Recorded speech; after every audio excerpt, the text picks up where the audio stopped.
কেমন আছো তোমরা? আমি প্রীতম বলছি। আর এখন তোমাদেরকে শোনাবো অবরুদ্ধ নিশীথের ১৮তম পর্ব। লেখিকা তেজস্মিতা মুর্তজা। তো চলো উইদাউট ওয়েস্টিং এনি টাইম শুরু করা যাক। বাড়ি থেকে অন্তু বের হলো আছরের নামাজ আদায় করে। তার আগে ছুটে বেরিয়ে আসতে নিলে মুস্তাকিন থামিয়েছিল। এরপরেও যখন বেপরোয়ার মতো বেরিয়ে আসতে অগ্রসর হয়, তখন একটা কঠিন ধমক মেরেছে মুস্তাকিন। রাবেয়া রানা চেয়ারে বসে জিজ্ঞেস করেছিল, বাহাদুরি করে একা যাবেন ঠিক আছে, এরপর আপনার সাথে কি হবে তা দেখার জন্য ওখানে কে থাকবে? প্রথমে অন্তিক, পরে স্যার, এরপর আপনি, এরপর এ বাড়ির কার পালা? অন্তু নিশ্চুপ। মুস্তাকিন বলেছিল, আমি ফোর্স ডাকি, তারা গোপনেই আপনাকে প্রোটেক্ট করবে। ওরা জানতে পারবে না কেউ গিয়েছে আপনার সঙ্গে, এবং তা নিশ্চিত করার দায়িত্ব আমার। অন্তু রাজি হয়নি। প্রয়োজন নেই অফিসার, আমি কোনো ধরনের ছোট্ট একটা রিস্কও নিতে প্রস্তুত নই। আমার মন বলছে ওরা ভয়ঙ্কর, কথার খেলাপি হলে খারাপ কিছু হতেই পারে। রাবেয়া কান্না লুকালেন শাড়ির আঁচলে। অন্তু নিস্তেজ পায়ে এগিয়ে গিয়ে আলতো করে একবার আম্মুকে জড়িয়ে ধরেছিল। বেরিয়ে আসার সময় মোস্তাকিনের সামনে দাঁড়িয়ে বলেছিল, ১ ঘন্টা সময়, এরপরে আমি ফিরে না আসলে আপনি ইচ্ছে মতো পদক্ষেপ নিতে পারেন। মুস্তাকিন কেমন করে যেন চেয়েছিল মিনিটখানেক অন্তুর চোখের দিকে। এরপর আশ্বাস দেবার ভঙ্গিতে মাথা নেড়ে বিদায় জানিয়েছিল। বিড়বিড় করে বলেছিল, গড ব্লেস ইউ। বাসেরহাটের ওপর থেকে গাড়ি করে নয়াবাদ যেতে কম বেশি ৮ ঘন্টা সময় লাগে। যখন অন্তু নয়াবাগ মসজিদের সামনে পৌঁছালো, তখন বিকেল প্রায় শেষের দিকে। তার মনে হলো আরও একটু আগে আসার ছিল। শীতের মৌসুম, দিনের বেলা ছোট, দেখতে দেখতে সন্ধ্যা ঘনিয়ে আসে। নয়বাগ মসজিদের অদূরে দাঁড়িয়ে থেকে তার ভেতরে এক প্রকার ছটফটানি কাজ করছিল। আবার ভাবতে বসে গেছিল, জীবনের সাথে আসলে ঘটছেটা কি? এই অনিশ্চিত প্রবাহ ধারা তাকে ধাওয়া করে কোথায় নিয়ে যাচ্ছে? মিনিট দুয়েক বাদে দুটো লোক এসে দাঁড়ালো সামনে। অন্তুর গাটা ঝাঁকুনি দিয়ে উঠল, লোমগুলো খাড়া হয়ে উঠেছে। লোকগুলোর মুখের অভিব্যক্তি ভীষণ রকমের চতুর। দেখে মনে হচ্ছে অন্তুকে মেহমানদারির উদ্দেশ্যে পথ দেখিয়ে নিয়ে যেতে এসেছে। চারপাশের লোক আসল ঘটনা আন্দাজ করতে পারবে না এদের আচরণ দেখে। তাছাড়াও হয়তো বুঝলেও কিছুই বলবে না। রাজত্ব এদের, শাসন এদের, সমাজ এদের নোংরা পায়ের তালুর তলে পদদলিত। তারা যে রাস্তাটা দিয়ে এগিয়ে যাচ্ছিল, রাস্তাটা ক্রমশ ঢালু হয়ে এগিয়ে গেছে। দুপাশে বন, জঙ্গলি এলাকার মতো। এক কথায় নির্জন একটি জায়গা। অন্তু হাসল। তার হাসি পাচ্ছে নিজের জীবনের ঘটনা প্রবাহের ওপর এবং অনিশ্চিত আগামীকালের ওপর। মন ভরে কিছুক্ষণ নিঃশব্দে হাসল। আব্বুর কথা খুব মনে পড়ছে। সেটাকে পাত্তা দিতে চাইল না। ওটা মাথায় জেগে বসলে তার মানসিকতা মেরুদণ্ডহীন এক কেঁচোর মাফিক হয়ে পড়বে, যাকে আলতো পায়ের চাপে পিষে মারা যায়। কিন্তু এখন দুর্বল হওয়ার সময় নয়। জানা নেই কি অপেক্ষা করছে, অথচ বেপরোয়া মন বেজায় শয়তান। ঘুরে ফিরেই আব্বুর মুখটা, মাঝে মধ্যে আবার অন্তিকের হাসি মুখটা খুব জ্বালাতন করছিল। অন্তু চারপাশে তাকিয়ে দীর্ঘশ্বাস ফেলে সৃষ্টিকর্তাকে ডেকে উঠল মৃদু স্বরে, সাহায্য চাই। একদম নির্জন জায়গাটির কেন্দ্রে দাঁড়িয়ে আছে একটি বাংলো অথবা কোয়ার্টারের মতো বিল্ডিং। রংচটা দেয়াল, মরিচা ধরা লোহার জানালাগুলো। ওর পেছনে হাঁটছিল লোক দুটো। এত কাছে গা লাগিয়ে হাঁটছে, এতক্ষণে বেশ কয়েকবার প্রায় ছোঁয়া লেগেছে। অন্তুর সাহস ওদের চোরা নজরে বাঁধা পড়ে আছে যেন। বাড়ির গেটের ভেতর দিয়ে ঢুকতেই চোখে অন্ধকার দেখল। ঘুপচির মতো ভেতরটা, বিশ্রী গন্ধ আসছে চারপাশ থেকে। অন্তুর মাথা চক্কর কেটে উঠল অসহ্য দুর্গন্ধে। আন্দাজ করে নিল মদ এবং ড্রাগসের গন্ধ মিশে একাকার হয়ে একটা ভাবসা, পেট গোলানো দুর্গন্ধের সৃষ্টি করেছে। সিঁড়িতে ওঠার সময় বেশ কয়েকবার লোক দুটো যেন ওকে ইচ্ছে করে ছোঁয়ার চেষ্টা করলো। অন্তু হাসল কেবল। তার মনে হতো সে প্রতিবাদী, অল্প হলেও। তার সামনে কোনো অন্যায় টেকার নয়। অথচ এই ভাবনাটা থেকে তাকে বের করতেই যেন প্রকৃতির আজ এত আয়োজন। কলেজের ছোকরাদের অথবা পাড়ার মহিলাদের সম্মুখে প্রতিবাদী আওয়াজ উঠানোই জীবনের জিত এবং নিরাপত্তা নয়। ওটাকে কোনো অর্থে প্রতিবাদ বলে না। আজ মনে হচ্ছে তার প্রতিবাদ বোধহয় শুধুই মহিলা এবং সাধারণ অসভ্যদের সামনেই সীমাবদ্ধ। নয়তো এখানে কেন সে একটা চলন্ত পুতুলের মতো হেঁটে চলেছে এভাবে?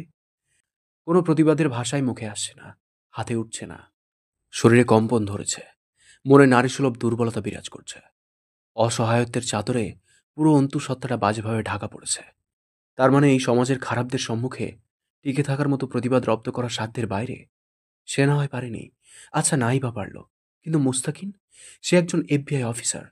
তার কাছে হুমকি চিরকুট আসে, শাসানো ফোন কল আসে, মাঝপথে কেস দাবিয়ে দেওয়া হয়। সমাজ আসলে কাদের বিচার এবং রাজ চলছে? কারা ভালো আছে? চিৎকার করে কেউ যেন কানের তালা ফাটালো এটা বলে, খারাপদের, খারাপরা, খারাপরা ভালো আছে, একমাত্র খারাপেরা তুলনামূলক ভালো আছে। দোতলায় নিয়ে যাবার পর অন্তুর মনে হয়েছিল তাকে কোনো কক্ষে বন্দি করে দেওয়া হবে। নারী মন আতঙ্কে গুংড়ে উঠেছিল। কিন্তু তাকে বদ্ধ রুমগুলো পার করে রুপটপের সামনে নিয়ে যাওয়া হলো। চারপাশ ততক্ষণে অন্ধকার হয়ে এসেছে প্রায়। গোধূলি বেলা সবচেয়ে সুন্দর গোটা দিনের মাঝে। অথচ আজ তাকে বলি বোধহয় এই সুন্দর সময় দেয়া হবে। রুপটপটাও পুরনো, সবুজাভ শ্যাওলা পড়েছে। পুরনো বিল্ডিং। মাগরিবের আজান শোনা গেল এবার। অন্তু একটু চমকাল। লোকে বলতো সে চমকায় না। আজ অল্পতেই খুব কাবু হয়ে যাচ্ছে যেন। আজান শেষ হলো। রুফটপে পা রাখল। মাথা তুলে আশপাশ দেখল। লোক দুটো গা ঘেঁষে দাঁড়িয়ে আছে। কয়েকজন পুরুষের সম্মিলিত হাসির আওয়াজ পেয়ে সেদিকে তাকালো অন্তু। চারিদিকে কুয়াশা ঘন হয়ে আসছে। দিনের আলো ফুরিয়েছে। রুফটপটাকে বাইরে থেকে পুরনো পরিত্যক্ত জায়গা বলে মনে হলেও এখন বুঝল এক অভিজাত বৈঠকখানার চেয়ে কম নয় এটা। গোলাকার সারি করে সাজানো সোফার সেট, সেন্টার টেবিল, টেবিলের ওপর সারি করে ধরা মদের বোতল, ড্রিঙ্কিং গ্লাস, সোডার কৌটা, মেডিসিনের পাতা, মোড়ানো কাগজ, ছুরি ইত্যাদি পড়ে আছে। সোফাতে গায়ে লিয়ে বসে আছে একজন পুরুষ। জলজলে বিড়ালের মতো চোখ, খাড়া নাক, অনেকটা খিলানের মতো। পাটাগুলো যেন ফোনা তুলে আছে। ঠোঁটে প্যাচ প্যাচে হাসি ঝুলছে। তার সম্মুখে পিঠ ফিরিয়ে বসে আছে আরেকটি লোক। এক মুহূর্তের জন্য অন্তুর মনে হলো এই পিঠ ফেরানো পেছনের পৃষ্ঠটাকে সে চেনে। অন্তু চোখ বুজে শ্বাস ফেলল। ততক্ষণে ধপ করে পুরো রুফটপে আলো জ্বলে উঠেছে। সামনে বসা লোকটি তাকালো অন্তুর দিকে। সঙ্গে সঙ্গে হাতের গ্লাসটি নামিয়ে রেখে কেমন যেন মনোযোগী দৃষ্টি মেলল অন্তুর গোটা শরীরে। যেন আকর্ষণীয় কিছু পেয়েছে হুট করে। পেছন ফিরে বসে থাকা লোকটা অনীহার দৃষ্টি মেলে দেখতে চাইল যে কাকে আনা হয়েছে। তার দৃষ্টি কেঁপে উঠে বিদ্যুতের মতো ধাক্কা খেল যেন অন্তুর ওপর। জয়! অন্তু হতবিহ্বল চোখে তাকিয়ে দেখল জয়কে। ধীরে ধীরে বিস্ময় ভাবটা কেটে মন, মস্তিষ্ক ও গোটা শরীর জুড়ে এক বিদ্বেষী ঘৃণারা লাফিয়ে উঠল যেন। ঘেন্নায় চোখ জ্বালা করছে খুব। বুকের ভেতর ঝড় উঠেছে। এরা এত নিচে নামতে পারে? এত নিচে? কেন করেছে এসব জয়? তাকে কেন এখানে নিয়ে এসেছে? তাকে এখানে জয় নিয়ে এসেছে সম্মানহানি করতে? জয় সেদিন ভার্সিটি প্রাঙ্গণে দাঁড়িয়ে চ্যালেঞ্জ নিয়েছিল। সেসবের জেরে সব করছে? প্রশ্ন অনেক, উত্তর নেই যথাযথ। অবাক ভাবটা কাটল যখন চট করে ওর বাহু আঁকড়ে ধরে প্রায় ধাক্কা দিয়ে সামনে ঠেলা দিল পেছনে থাকা লোকটা। অন্তুর ভেতরে ধপ করে আগুন জ্বলে উঠল যেন। আরও দুটো ঠেলা তাকে সহ্য করতে হলো। অন্তুর মাথাটা চক্কর কেটে উঠল। শরীরটা ভেঙে আসছিল। মন মস্তিষ্ক না চাইতেও একদম দুর্বল হয়ে আসছিল। সবশেষে সে একজন মেয়ে। সবশেষে সে একজন মেয়ে। মাংসাশী পশুর ঢেরায় দাঁড়িয়ে থাকা একটা ছোট্ট হরিণীর বাচ্চার মতোই দুর্বল। জয় চট করে উঠে দাঁড়ালো। তার মুখে চাপা বিস্ময়। ভ্রু কুঁচকে রইল। হাতের ধোঁয়া ওঠা কলকিটা টেবিলে ফেলে বলল, ওকে ওকে এখানে নিয়ে এসেছিস কেন? কি সমস্যা? সোফায় বসা লোকটা চার হাত পা ছড়িয়ে বসে আছে। তার নজর এখনও অন্তুর শরীরে। লোক দুটো তখনও অন্তুর খুব কাছে দাঁড়ানো। অন্তু এক দৃষ্টে চেয়ে আছে জয়ের দিকে। সে ঠিক বুঝতে পারছিল না পরিস্থিতিটা। জয় কি নাটক করছে? জয় এবার কঠিন স্বরে জিজ্ঞেস করল, ওকে এখানে নিয়ে এসেছিস কেন? কি চলছে মামা? কাহিনী কি? প্যাচ প্যাচে হাসি শোনা গেল। বিড়ালের মতো জলজলে চোখগুলো কিসের নেশায় যেন জ্বলছিল। সরু নাকের খিলানের মতো পাটাটা কাঁপে যখন লোকটা হাসে। অন্তুর ঘেন্না এলো সেদিকে তাকিয়ে। জয় খেঁকিয়ে উঠল, হের বাল! ওরে কেন নিয়ে আসছেন এইখানে? এইটা জিগাইছি। পলাশ তখন অন্তুর দিকে চেয়ে। জয় দুই ভ্রুর মাঝে আঙুল ঘষে দাঁত খিঁচল। পলাশ ভাই, কিছু জিজ্ঞেস করতেছি। হাসি অফ করে জবাব দিয়ে এরপর হাসেন। অন্তু চমকে উঠল। পলাশ? দিনাজপুরের শীর্ষ সন্ত্রাস? বাজারের প্রতিটা দোকানে কসাইয়ের মতো চাঁদাবাজি থেকে শুরু করে নতুন নতুন পাপের সৃষ্টিকর্তা পলাশ ও রাজন। দেখেছিল না কোনোদিন লোকটাকে। আন্ডারওয়ার্ল্ড বলে একটা কথা আছে। আর সেখানকার জানোয়ারেরা আন্ডারগ্রাউন্ডেই বিচরণ করে সাধারণত। অন্তুর মাথায় এলো না তাকে কেন এই নরকে আনা হয়েছে। মহাজন পলাশ মানুষকে টাকা ধার দেয় সুদের চুক্তিতে। সময় এতটা কম দেয় যে একজন ঋণী লোকের পক্ষে অত দ্রুত সুদসহ টাকা জোগাড় সম্ভব হয় না। পলাশ তার বদলে বউ, বাচ্চা, জমির দলিল, বাড়িঘর, ব্যবসা সবশেষে যান নিয়েও নিজের সুদসহ টাকা আদায় করে নেয়। এমন বহু কথা শুনেছে অন্তু পলাশের ব্যাপারে। এটাই কি সেই পলাশ? জয় এখানে কেন? অন্তুর খুব দুর্বলতা বোধ হচ্ছিল। চারপাশে দর্শকের মতো দাঁড়িয়ে আছে পলাশের লোকগুলো। দেখতে নর্দমার পাশে ক্ষুধার্ত অবস্থায় শুয়ে থাকা কুকুরের মাফিক রূপ সবগুলোর। পলাশ হাসল, এত কে ব্যস্ত হইতেছিস বাপ? এমন টসটসে মাল ঘরে রেখে এসে কিসব আউল ফাউল জিনিস বন্ধক রেখে মানুষ টেকা ধার নেয়। বোকার দল সবগুলা। জয় নাক মুখ জড়িয়ে বিরক্ত হয়ে মদের বোতল তুলে নিয়ে তাতে দুটো চুমুক দিল। অন্তুর বাড়ির লোকও কি সুদের টাকা নিয়েছে নাকি পলাশের কাছে? আমজাদ সাহেবকে তো এমন লোক মনে হয় না। গলা জ্বলছে আজ। অল্প সোডা এবং পানি না মেশালেই না। তখন ওকে পাশ কাটিয়ে পলাশ এগিয়ে যায় অন্তুর কাছে। খুব কাছে গিয়ে দাঁড়ায়। অন্তু চেয়েও পেছোতে পারল না। পিছনে আরও দুটো কুকুর দাঁড়ানো।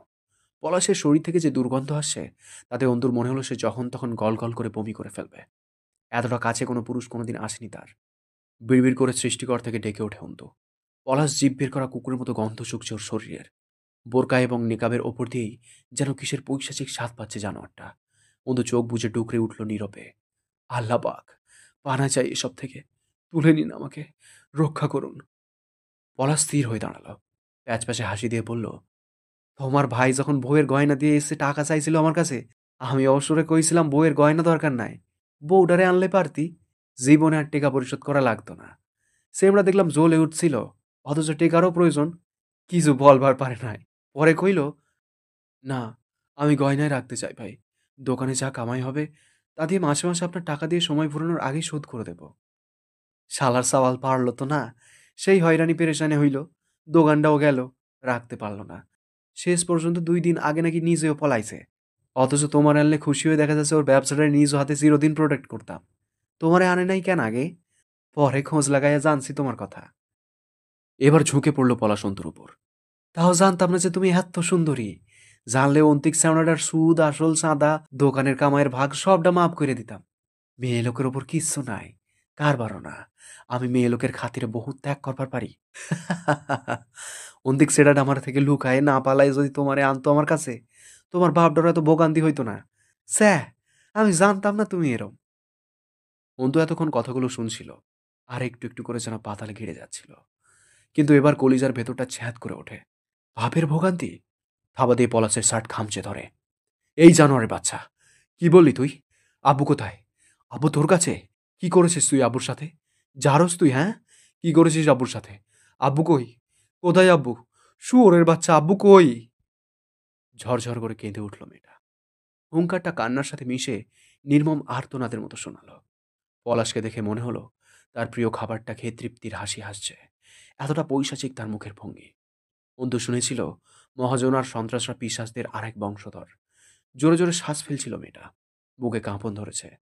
পলাশ অন্তুর হাতটা ছড়ানোর নাম করে বাজেভাবে জড়িয়ে ধরে ছুঁয়ে দিল। অন্তু ঝটকা মেরে হাত ছড়িয়ে পিছিয়ে যায়। ধাক্কা খায় পুরো দেহটা দুটো পুরুষের সাথে। ঘেন্না আসলো নিজের শরীরের ওপর। কোথাও পুরুষের ছোঁয়া লাগা বাকি রইল না যেন গোটা দেহে। ছটফট করতে করতে দূরে সরে দাঁড়ালো। ফুপানো কান্নায় নেকাব ভিজে উঠেছে অসহায় বাপ পাগল মেয়েটির। জয় সোফা ঘুরিয়ে নিয়ে বসেছে, যেন সে যাত্রাপালা দেখতে এসেছে। তার হাতে স্বল্প মাত্রার বিহারের জ্ঞান। অন্তুর দৃঢ় বিশ্বাস জাগল, জয় সব জানে, সব। তবু কেন নাটক করলো প্রথম দিকে? অন্তু চেঁচিয়ে উঠল, আব্বু কই?